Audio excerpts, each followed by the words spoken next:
Chief election commissioner और 2 मेंबरान के retirement में सिर्फ 16 रोज बाकी रह गए। वजीर आजम और कायदे हिज़्ब इख्तिलाफ के दरमियान मुशावरती अमल ताहाल शुरू नहीं किया जा सका। मजीद जानते हैं डॉन न्यूज़ के नुमाइंदे इरफान सदुज़ई से। जी इरफान सदुज़ई, बताइएगा क्या तफसील है आपके पास?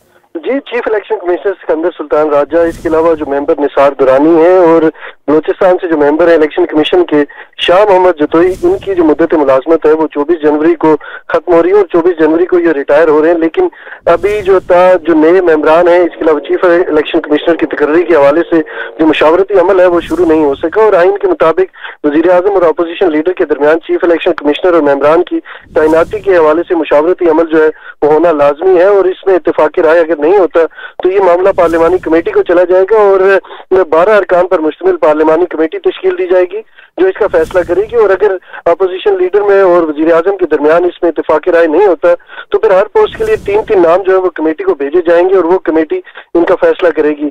नए चीफ इलेक्शन कमिश्नर और मेंबरान की जो तैनाती है वो 45 रोज में होना जरूरी है और नए जो चीफ इलेक्शन कमिश्नर है उनकी तैनाती तक जो मौजूदा चीफ इलेक्शन कमिश्नर और मेंबरान है वो काम करते रहेंगे। जी।